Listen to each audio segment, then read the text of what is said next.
से नोट किए जा रहे हैं। यह लोएस्ट केसेस रिपोर्टेड हैं देश में ऑलमोस्ट 40 दिन के बाद। यह भी एक तथ्य हम आप लोगों के सामने लाना चाहेंगे।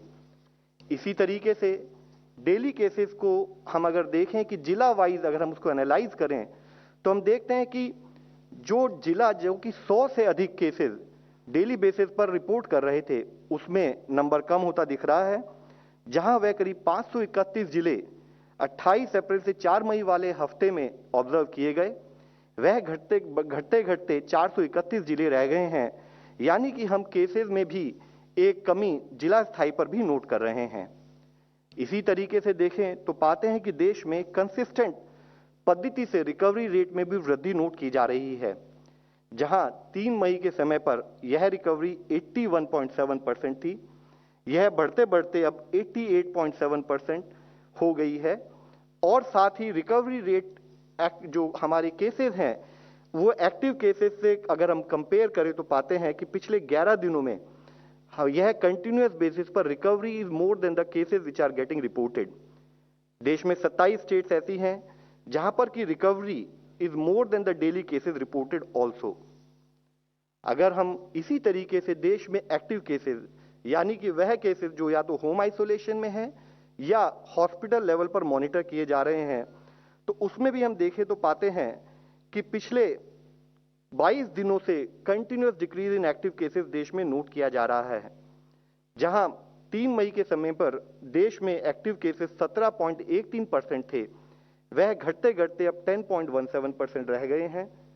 हम आप लोगों की दृष्टि में लाना चाहेंगे जैसे कि 10 मई के समय पर देश में 37,45,000 के करीब एक्टिव केसेस थे, तो वह घटते घटते अगर हम देखें तो 16 मई के करीब 36 लाख के करीब केसेस, फिर घटते हुए 20 मई के करीब 31 लाख केसेस और अब कम होते होते 27.2 लाख केसेस एक्टिव केसेस की दृष्टि में देश में हैं, यानी कि पिछले 2 हफ्ते में करीब 10 लाख के करीब एक्टिव केसेस में कमी पाई गई है। इसी के साथ ही हमने इससे पहले भी आपको अवगत किया है, जैसे जैसे केसेस में वृद्धि नोट की जा रही थी, देश के स्थाई पर टेस्टिंग क्योंकि वह अर्ली आइडेंटिफिकेशन में सपोर्ट करती है, उसको भी उसी गति से बढ़ाया गया, जहां 9 से 15 फरवरी वाले सप्ताह में देश में औसतन 7 लाख के करीब टेस्ट एक दिन में किए गए। 16 से 22 मार्च को वह बढ़ते हुए 10 लाख से अधिक प्रतिरोज के हिसाब से किए गए। 13 से 19 अप्रैल वाले वीक में अगर हम देखें तो 15 लाख प्रतिरोज के हिसाब से वह टेस्ट बढ़ते गए और अगर हम औसतन देखें तो पिछले हफ्ते 18.46 लाख देश में टेस्ट की गति में वृद्धि आई है औसतन। तो यानी कि अगर हम देखें तो पिछले 15 हफ्तों में करीब 2.6 टाइम्स देश में जो टेस्ट होते थे उनकी संख्या में बढ़ोतरी की गई है। इसी के साथ ही एक स्थाई पर जब देश में टेस्ट बढ़ते रहे, हमने टेस्ट को बढ़ाया, दूसरे स्थाई पर जो एक शुरू में एक नेगेटिव ट्रेंड था in terms of increase in positivity, उसमें भी एक अच्छी न्यूज हम नोट करते हैं। हम देखते हैं कि जहां हमारे 16.92% केस पॉजिटिविटी 13 से 19 अप्रैल वाले सप्ताह में थी, जो बढ़ते बढ़ते 4th से 10th मई वाले वीक में 21.4% हो गई थी, वह पिछले 2 हफ्ते से घटती जा रही है और औसतन 12.09% आज देश में केस पॉजिटिविटी वीकली बेसिस पर नोट की जा रही है। हम आप लोगों की दृष्टि में लाना चाहेंगे कि पिछले एक दिन पहले हमने देश में अब तक के हाईएस्ट टेस्ट किए, यानी कि 21,23,000 के करीब टेस्ट देश में एक दिन में किए गए, बल्कि पिछले दिन में भी अगर हम देखें तो 19.28 लाख टेस्ट किए गए और हमारे देश की पॉजिटिविटी पिछले 14 दिनों से इन इफेक्ट 20% से कम आ रही है और अगर हम कल की टेस्ट पॉजिटिविटी देखें तो it is as low as 11.53%।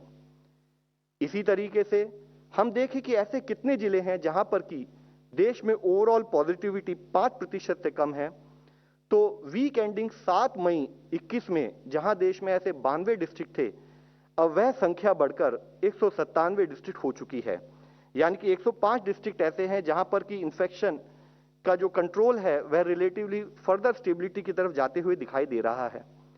इसी के साथ ही vaccination is one of other pillar we are focusing on. हम आप लोगों को बताना चाहेंगे कि एक स्थाई पर गवर्नमेंट की तरफ से फ्री वैक्सीनेशन, फ्री डोजेज जो स्टेट्स को प्रोवाइड की जा रही हैं, which is for primarily age groups as well as the healthcare and workers and frontline worker, उसके तहत अब तक 14.56 crore doses free state government को देते हुए people above 45 years of age उनको कवर किया जा चुका है। हेल्थ केयर वर्कर्स को 1.65 करोड़ डोजेज दी जा चुकी हैं। फ्रंटलाइन वर्कर को इसी तरीके से 2.33 करोड़ डोजेज अब तक दी जा चुकी हैं। इसी के साथ ही state as well as corporate और प्राइवेट सेक्टर के लिए 18 से 44 एज ग्रुप जो ओपन किए गए हैं उसमें भी अब स्टेबिलिटी नोट की जा रही है और 1.06 करोड़ डोजेज उस एज ग्रुप को भी हम कवर कर चुके हैं। आज एक स्थाई पर जब हमारे केसेस कम हो रहे हैं, दूसरे स्थाई पर हमारी पॉजिटिविटी में भी रिडक्शन नोट किया जा रहा है, हमारी रिकवरी बढ़ती जा रही है, लेकिन उस समय पर भी जरूरी है कि हम ये ध्यान रखें कि जो भी हमारे अप्रभावित क्षेत्र हैं हम उनको प्रिजर्व करें, उनको संरक्षित रखें, वहां पर हमारा कंटेनमेंट एक्टिविटी चलती रहे। इसी तरीके से वह जिले या वह क्लस्टर्स जहां पर संक्रमण थोड़ा ज्यादा दिखाई देता है वहां पर हम नियंत्रण संबंधित कार्रवाई करते रहें। माननीय प्रधानमंत्री जी ने काफी स्पेसिफिकली इसको हाईलाइट किया है कि जहां एक स्थाई पर वैक्सीनेशन का कार्य देश में किया जा रहा है, कोविड एप्रोप्रिएट बिहेवियर पर भी हमारी उसी मोमेंटम और उसी सुचारू रूप से आवश्यकता के अनुसार हम काम करते रहें। एक और विषय माननीय प्रधानमंत्री जी ने जो हाईलाइट किया था कि अब ग्रामीण प्रांतों में या सेमी अर्बन एरियाज में अगर केसेस पाए जा रहे हैं तो जैसे कि गवर्नमेंट ऑफ इंडिया ने स्टेट गवर्नमेंट को गाइड किया है, उनके साथ परस्पर उसको एक एक्शन प्लान के थ्रू काम कर रही हैं। जरूरी है कि rural areas, peri urban areas और ट्राइबल एरियाज में भी जहां पर कोई भी अगर बीमार होता है वहीं पर हम उसकी उपचार की सुविधा प्राप्त उसको उपलब्ध करा सकें, उसके तहत भी उतना ही कार्य करना हमारे आगे वाले मार्गदर्शक सिद्धांत में आता है। धन्यवाद। डॉक्टर गुलेरिया। मैं 3-4 चीज़ों के बारे में बात करना चाहूँगा। सबसे पहले तो फंगल इन्फेक्शन के बारे में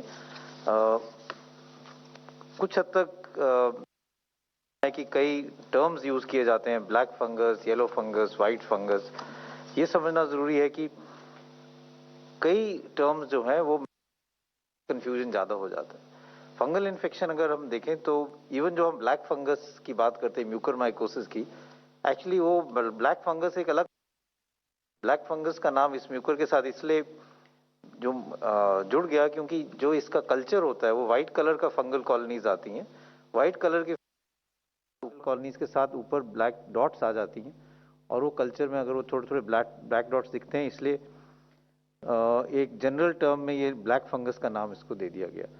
लेकिन अगर हम फंगल इन्फेक्शंस की बात करें तो इन जनरल जो हम फंगल इन्फेक्शंस देखते हैं वो या तो म्यूकरमाइकोसिस होते हैं जो हम आजकल कह सकते हैं बहुत ज़्यादा देखा जा रहा है, और फंगल इन्फेक्शन है जैसे कैंडिडा है, एक और fungus infection aspergillosis, Cryptococcus, histoplasma, और एक और होता है कॉक्सीडोमाइकोसिस। इस टाइप के फंगल इन्फेक्शंस हैं।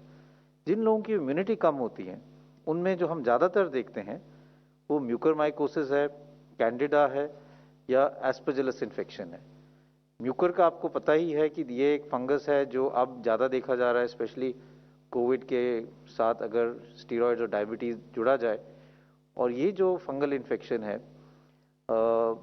ये मेनली जो है साइनसेस में, जिसको हम राइनो ऑर्बिटल म्यूकरमाइकोसिस कहते हैं, राइनो ऑर्बिटल सेरेब्रल म्यूकरमाइकोसिस, जो साइनसेस में, नाक में, साइनसेस में, ऑर्बिट जो आंख के अराउंड बोन है उसमें और ब्रेन के अंदर जा सकता है। ओकेजनली ये लंग्स में पाया जाता है जिसको हम पल्मोनरी म्यूकरमाइकोसिस कहते हैं, और कभी कभी ये आंतनी में भी देखा जाता है, गैस्ट्रोइंटेस्टाइनल ट्रैक्ट में भी देखा जाता है। एक और फंगल इन्फेक्शन जिसको हम कैंडिडा कहते हैं, वो भी जिन लोगों की इम्यूनिटी कम होती है, लॉन्ग टर्म इम्यूनोसप्रेसेंट्स पे होते हैं, उनमें देखा जाता है। ये यूजुअली अगर मुंह में हो तो ओरोफेरेंजियल कैंडिडाइसिस, मतलब ओरल कैविटी और जो खाने की नाली है उसमें हो सकता है, जिसमें वाइट पैचेस आ जाते हैं और टंग भी एकदम वाइट हो सकती है। और ये और जगह भी ये फंगल इन्फेक्शन जो अपॉर्चुनिस्टिक है तो वो हो सकता है, जैसे प्राइवेट पार्ट्स पे भी ये फंगल इन्फेक्शन हो सकता है। ये ब्लड में भी फैल सकता है जिसको हम कैंडिडीमिया कहते हैं, और कैंडिडा इन्फेक्शन अगर ब्लड में फैल जाए तो वो थोड़ा सीरियस हो सकता है। तीसरा जो फंगल इन्फेक्शन देखा जाता है जो इस टाइम में इतना कॉमन नहीं है वो एस्परजिलस, जो भी एक फंगस है, ज़्यादातर वो फेफड़े में असर करता है और कई लोगों में वो एलर्जिक रिएक्शन भी कर सकता है, जिसको हम एलर्जिक ब्रोंकोपल्मोनरी एस्परजिलोसिस कहते हैं। पर कई दफ़ा वो इन्वेजन कर सकता है, जिससे वो फेफड़े में कैविटी बना देता है और काफ़ी हद तक फेफड़े में नुकसान कर सकता है। अभी तक अगर हम बात करें तो ज़्यादातर जो कोविड में देखा जा रहा है वो म्यूकरमाइकोसिस के केसेस देखे जा रहे हैं। ओकेजनली या रेयरली एस्परजिलस के केसेस भी देखे जाते हैं, जो लंग्स का अगर हम उनको किसी व्यक्ति का एक्सरे में दाग आए या हम सीटी स्कैन कराएं तो उसमें कैविटीज़ आ जाती हैं, उसमें एक क्लासिकल पिक्चर आती है जो हम कहते हैं ये इन्वेजिव एस्परजिलोसिस का के लक्षण है। और कई लोगों में कैंडिडा इन्फेक्शन भी देखा जाता है। और जो फंगल इन्फेक्शन है, जैसे मैंने बात किया क्रिप्टोकोकस की, HIV पेशेंट्स में वो ज़्यादा देखा जाता है। अभी इस दौरान इतना ज़्यादा उसके केसेस नहीं है। तो ये बात समझना बहुत ज़रूरी है कि अगर हम बात कर रहे हैं तो इट्स बेटर कि हम यूज़ करें करेक्ट नेम, क्योंकि ये कन्फ्यूजन हो जाता है। क्योंकि कई दफ़ा कुछ एरियाज़ में अगर फंगस ग्रो करे तो उसका कलर अलग लग सकता है और उसको आप एक ही फंगस को अलग अलग कलर के नाम से लेबल करने से कन्फ्यूजन हो सकता है। ज़्यादातर अभी जो देखा जा रहा है वो म्यूकरमाइकोसिस है, ओकेजनली कैंडिडा इन्फेक्शन और एस्परजिलस इन्फेक्शन लंग्स में पाया जा रहा है। जैसे मैंने पहले भी कहा था, म्यूकर जो है एक फंगस इन्फेक्शन है जो मेनली सॉइल में देखा जाता है, एनवायरनमेंट में है, और it is not a communicable disease, यानी कि एक व्यक्ति से दूसरे व्यक्ति को वैसे नहीं फैलता है जैसे कोविड फैलता है।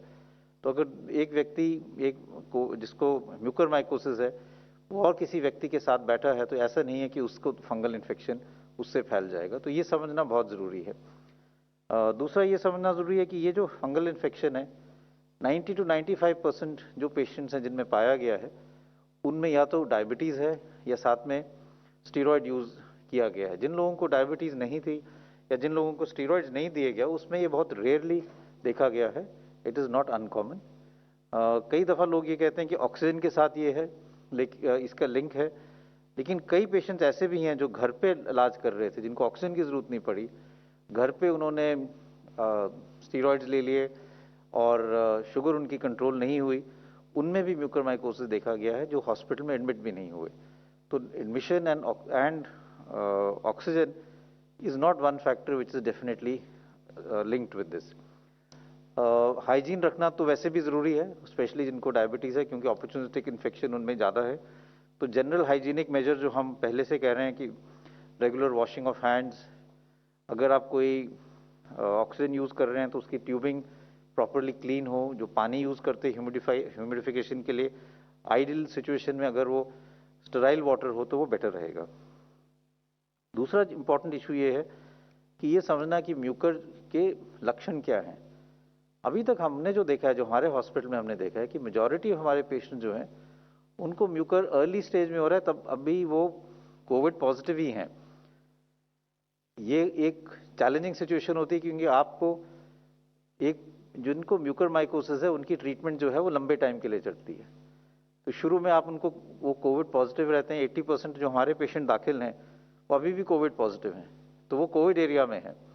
लेकिन जैसे उनकी ट्रीटमेंट चल रही है, कई दफ़ा सर्जरी भी करनी पड़ती है, डिब्राइडमेंट, फिर वो कोविड नेगेटिव हो जाते हैं, फिर उनको कोविड पॉजिटिव एरिया से फिर नेगेटिव एरिया में शिफ्ट करना पड़ता है। सो हॉस्पिटल्स के लिए चैलेंजिंग ये है to have two mucor wards, one for positive patients and one for negative patients, क्योंकि उनकी ट्रीटमेंट जो है वो तो कई हफ्ते चलती है, जो एंटी फंगल ट्रीटमेंट है।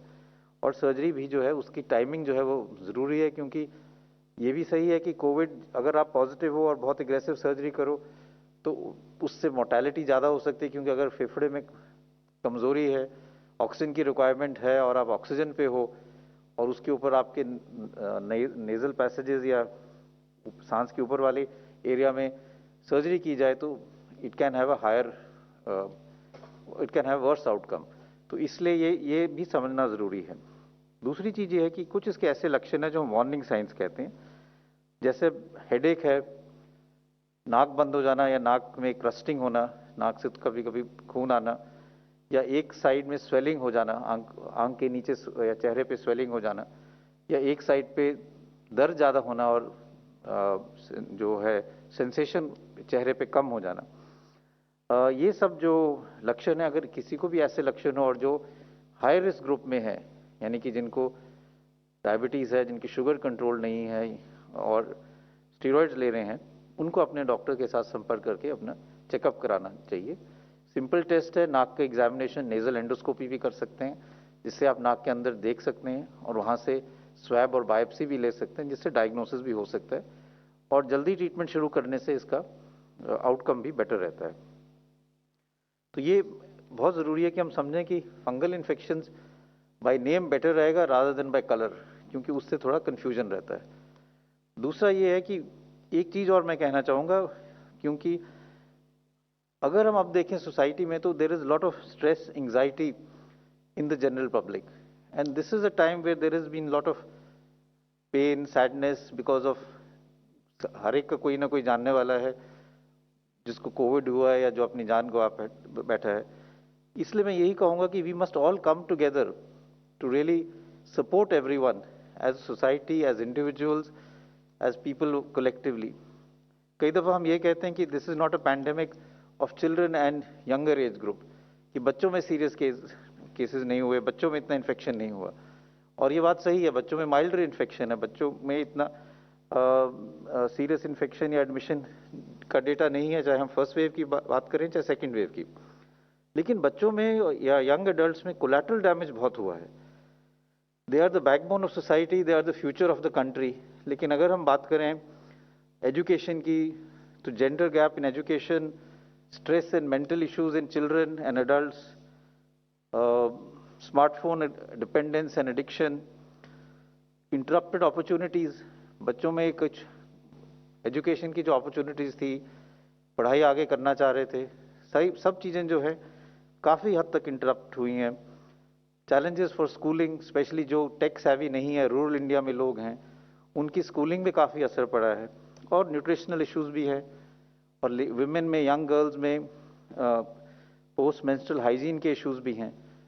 तो मैं यही चाहूँगा कि हम सब as society, as parents, as teachers, अगर if all of us can come together and address these issues, look at them as challenges and form help groups, चाहे सोसाइटीज़ में हो, चाहे स्कूल्स में हो, चाहे और ग्रुप्स में हो, that will really help us to develop people also. एक चीज़ और मैं कहना चाहूँगा वो यही है कि जैसे जैसे हमारा रिकवरी रेट इम्प्रूव कर रहा है, लोग रिकवर कर रहे हैं, तो हमने लास्ट टाइम भी यही देखा था कि एक और इशू जो आ जाता है वो है पोस्ट कोविड सीक्वले का। और इस पे अब काफ़ी हद तक डिटेल्स भी आ गई हैं जो हमें पहले नहीं पता था। पहली वेव में हम कई लोग समझ नहीं पाए थे कि कोविड के बाद भी कई लक्षण ऐसे हैं जो रहते हैं, और अब इसके लिए काफ़ी हद तक लोगों ने इसका पीरियड भी डिफाइन किया है कि अगर आपके सिम्टम्स जो हैं वो 4 से 12 हफ्ते रहें तो इसको हम ऑन गोइंग सिम्टोमेटिक कोविड या पोस्ट एक्यूट कोविड सिंड्रोम कहते हैं, और अगर 12 हफ्ते से ज़्यादा रहें तो इसको पोस्ट कोविड सिंड्रोम या लॉन्ग कोविड का नाम दिया गया है। तो ये समझना ज़रूरी है कि कई ऐसे पेशेंट्स हैं जिनको कोविड के बाद भी 12 हफ्ते तक काफ़ी लक्षण रह सकते हैं और उनको भी ट्रीट करने की ज़रूरत है।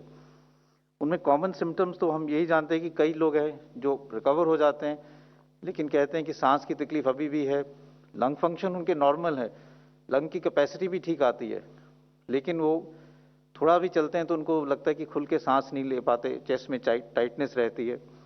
कुछ ऐसे पेशेंट्स हैं जिनको खांसी कब रहती है, हफ्तों भर खांसी रहती है कोविड के बाद, और कई छाती में दर्द या घबराहट या कहते हैं पल्स ज़्यादा रहने के लक्षण रहते हैं।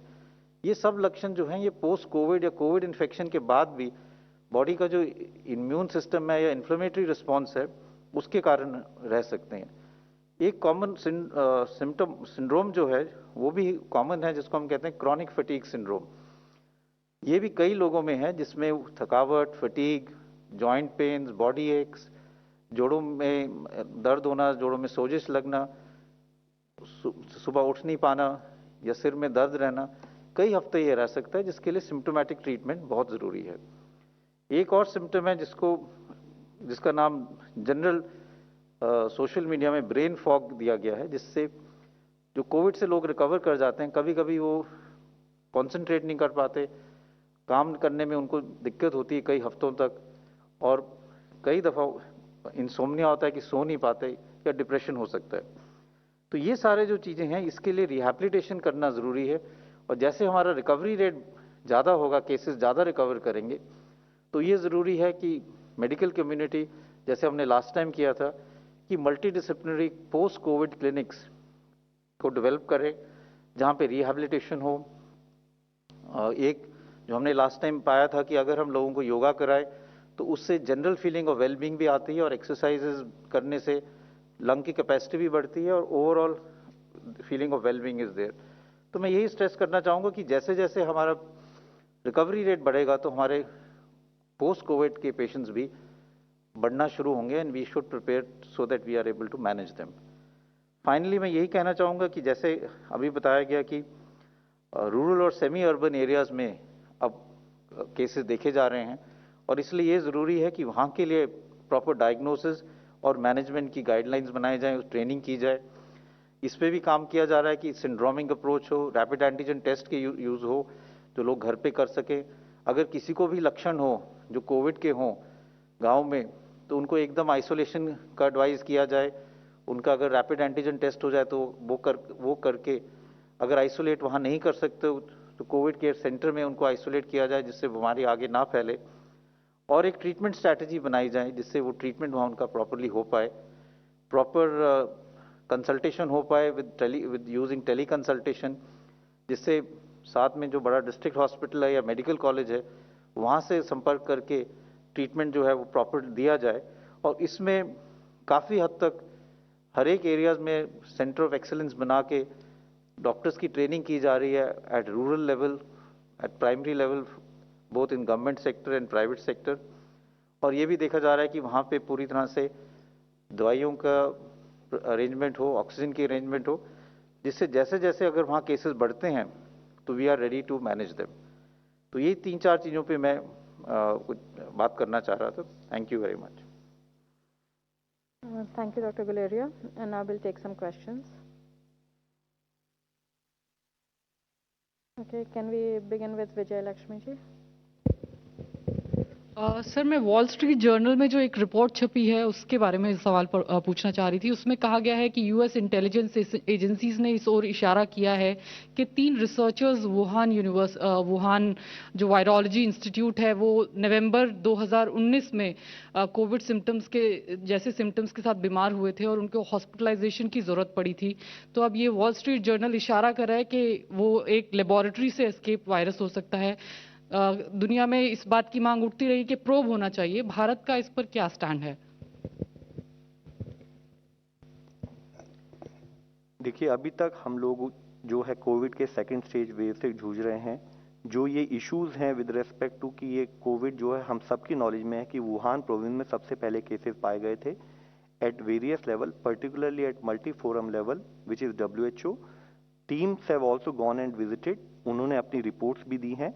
उसके साथ साथ बहुत सारी डिफरेंट रिपोर्ट्स आती रहती हैं। आई थिंक मल्टीलैटरल फोरम में जो डिस्कशन होगा उसके बेसिस पर हम सबको खुद क्लैरिटी आएगी कि हमारा जो बिगर पिक्चर है वो क्या इमर्ज होती है। प्रफुल्ल जी।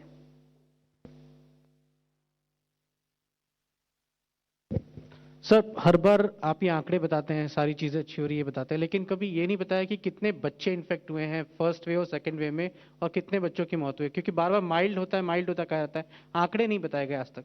आंकड़े क्या है सर? सर, हम जैसे आप देख रहे हैं कि हम कई बार इंटरप्रिटेशन के आंकड़े जो आपको बताते हैं, कुछ आंकड़े हम आपको एक दिन बताते हैं, दूसरे दिन हम कुछ और आंकड़े बताते हैं। आइडिया ये होता है कि हम ओवरऑल बिगर पिक्चर आपके सामने प्रेजेंट करें। इससे पहले इसी फोरम में बताया गया है कि चाहे वो फर्स्ट वेव रही हो, चाहे वो सेकेंड वेव रही हो, level of infection on different age groups has remained same. यहाँ पर आपको प्रेजेंटेशन के रूप में फिगर्स के साथ ही एक्सप्लेन किया गया था। अगर आप चाहें तो हम दोबारा से वे फिगर्स अपडेटेड फिगर्स के साथ आपके सामने ला सकते हैं। हम आपको फिर से ही बताना चाहेंगे, जैसे कि डायरेक्टर एम्स साहब ने बताया आपको, कि ओवरऑल जो इन्फेक्शन है, इन्फेक्शन स्प्रेड का जो पैटर्न पिछली बार था वेव 1 में, वही पैटर्न वेव 2 में भी पाया गया है।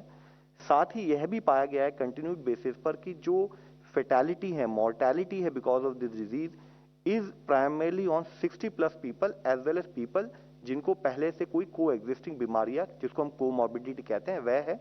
और यही कारण था कि अगर आप देखें जो हमारी वैक्सीनेशन गाइडलाइन में हमने उसको प्रायोरिटी एज ग्रुप के रूप में लिया है। इसी में एक चीज मैं ऐड करना चाहूंगा कि हमने अपने हॉस्पिटल में भी हम रेगुलरली डेथ ऑडिट करते हैं कि डेथ्स जो हुए हैं, और हमने जो हमारे अभी पिछले 1-1.5 महीने में जो डेथ्स हुए हैं उनकी ऑडिटिंग की है, और वी कंपेयर्ड इट कि जो फर्स्ट वेव में डेथ्स थी उसमें और इसमें क्या फर्क था। Age group wise and comorbidity wise it was almost similar, यानी कि जो डेथ्स हुई हैं वो हायर एज ग्रुप में ही हुई है इस वेव में भी, और जिनको कोमॉर्बिडिटीज थी 1 या मोर कोमॉर्बिडिटीज थी।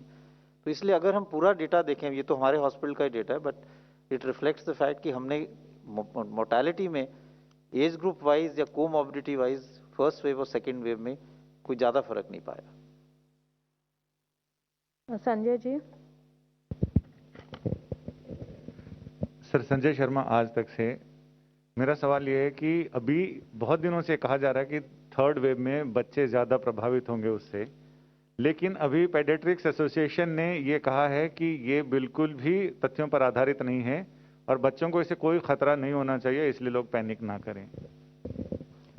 तो अगर हम डेटा देखें फर्स्ट वेव का, सेकेंड वेव का, तो डेटा बहुत सिमिलर है, और ये यही दर्शाता है कि जो बच्चे हैं वो प्रोटेक्टेड रहते हैं, उनको कम इन्फेक्शन होता है, और अगर इन्फेक्शन भी होता है तो बहुत माइल्ड रहता है। और ये वायरस तो वही है, वायरस तो चेंज नहीं हुआ है, तो इसलिए ऐसा कोई लक्षण, ऐसा कोई इंडिकेशन नहीं है कि जो थर्ड वेव है उसमें बच्चों में ज़्यादा होगा। और ये इसलिए, जिसका एक हाइपोथेसिस वो ये है कि जो वायरस है वो एस रिसेप्टर्स के साथ बॉडी के अंदर एंटर करता है, और बच्चों में ये रिसेप्टर्स रिलेटिवली कम हैं एज कम्पेयर टू अडल्ट्स। ये एक हाइपोथेसिस है कि बच्चों में क्यों कम देखा जाता है, लेकिन अभी तक जो डेटा है दोनों वेव्स का, उसमें बच्चों में ये कम पाया गया है, इसलिए ऐसा नहीं लगता कि बच्चों में आगे जाके पाया जाएगा, आगे सीवियर इन्फेक्शन होगा या ज़्यादा इन्फेक्शन होगा। जिन लोगों ने इस थ्योरी को आगे बढ़ाया है वो, उनका ये कहना है क्योंकि बच्चों में अभी तक हुआ नहीं है इन्फेक्शन, वो प्रोटेक्टेड हैं, इसलिए अगले वेव में शायद उनको ज़्यादा इन्फेक्शन हो सकता है प्रोपोर्शनली, लेकिन इसमें कोई अभी तक एविडेंस नहीं है कि बच्चों में सीवियर इन्फेक्शन होगा या उनको ज़्यादा केसेस उसके आगे वाले वेव में पाए जाएंगे।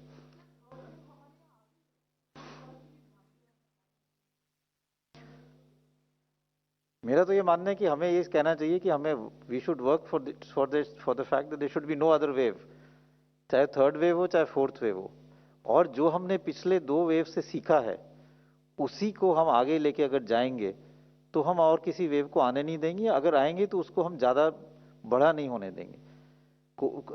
वायरल इन्फेक्शंस में there is always waves which come, sometime उनका सीजनल वेरिएशन होता है, जो हम इन्फ्लुएंजा में देखते हैं कि मानसून में केसेस बढ़ जाते हैं फिर कम हो जाते हैं, फिर विंटर मंथ्स में बढ़ जाते हैं, फिर समर में बिल्कुल कम हो जाते हैं।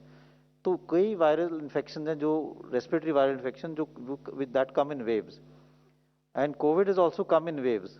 बट इशू इज कि हमें हर दफ़ा यही देखना चाहिए कि अगली वेव को हम आगे जो भी हमने पहले वेव्स से सीखा है उसको हम आगे इम्प्लीमेंट करें, जिससे आगे वेव्स ना बढ़े। But they will be waves which will come to some extent. We must work to make sure that they don't happen or they're minimum. Ma'am, इससे पहले इस फोरम में हमने कई बार इस विषय में बात की है। मुख्य इशू ये है कि कंटेनमेंट पर हमारा फोकस कंटिन्यूड बेसिस पर अगर बना रहे, और जब हम कंटेनमेंट की बात करते हैं तो कोविड अप्रोप्रिएट बिहेवियर, यानी कि हम वो सिचुएशन जहां पर कि इन्फेक्शन स्प्रेड हो सकता है उस एक्टिविटी पर हम काम करें। हम जैसे कि use of mask, so physical distancing, hand hygiene, respiratory hygiene, इस पर काम करें तो टू दैट एक्सटेंट हम इन्फेक्शन के स्प्रेड को कम कर सकते हैं। तो जरूरी है कि चाहे वो फर्स्ट वेव हो, सेकेंड वेव हो, principles for management would remain same, और उसी पर हमारा कम्युनिटी लेवल पर और गवर्नमेंट लेवल पर कंटिन्यूड फोकस बना रहना चाहिए। We've received a few online questions also, and many of them are similar in nature, so I'm going to club them to you. और अग्रवाल जी आप ही के लिए है। So from Shireen from Times Now, Runjhun Sharma from CNN News 18, Monica Yadav, Hindu Business Line. So they are all saying that many of the state governments are saying that both Pfizer and Moderna have refused to sell the vaccines to them. So now what is the... ma'am, हम आपको explain करना चाहेंगे कि चाहे Pfizer हो, Moderna हो, हम उन सबके साथ सेंट्रल लेवल से कोऑर्डिनेट करते हुए उनको दो तरीके से फैसिलिटेट कर रहे हैं। एक तो उनके regulatory facilitation in terms of approvals, दूसरा procurement related facilitation.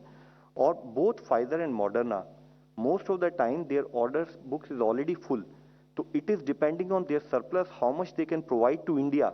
They will come back to government of India and will ensure and facilitate कि उसके बेसिस पर हम वो सारी चीजें स्टेट लेवल पर उसको सप्लाई किया जा सके, कोऑर्डिनेट किया जा सके, फैसिलिटेट कर पाए। एक और क्वेश्चन है अग्रवाल जी कि will the health ministry clarify that Covishield output is at 6 crore, Covaxin output is at 2 crore doses per month, yet only 5 crores are to be given by May end. Can the ministry clarify this? This is from by Milan from India Today.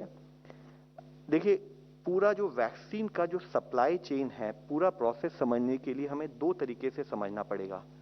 पहला question है availability का, in terms of कि हम क्या field में available करते हैं। उससे पहला क्वेश्चन आता है प्रोडक्शन का।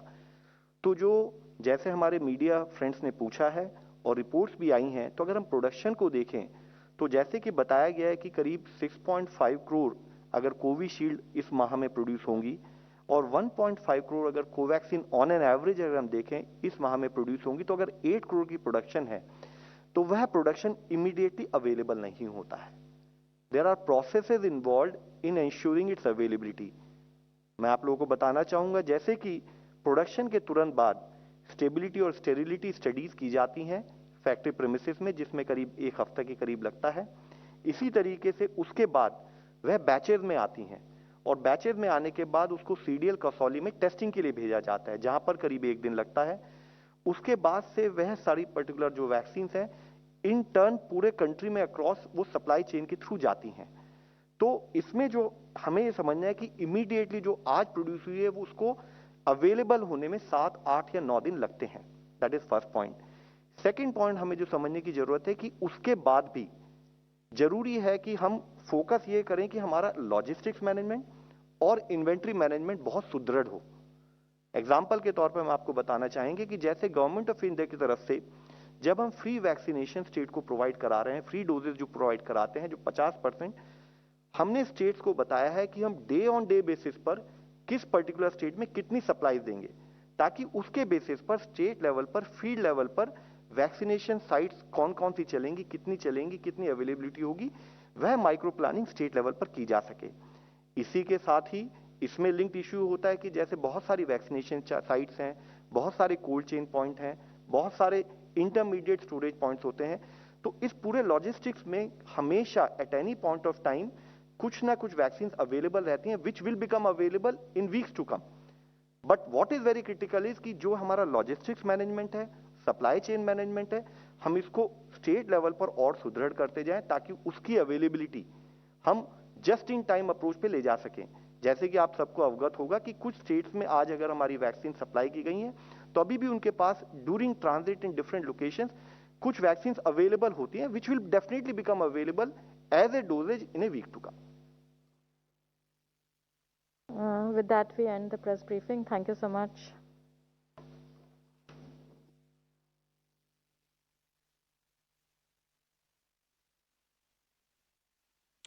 Well, multiple issues that have been addressed today by the Union Health Ministry here as part of their briefing here.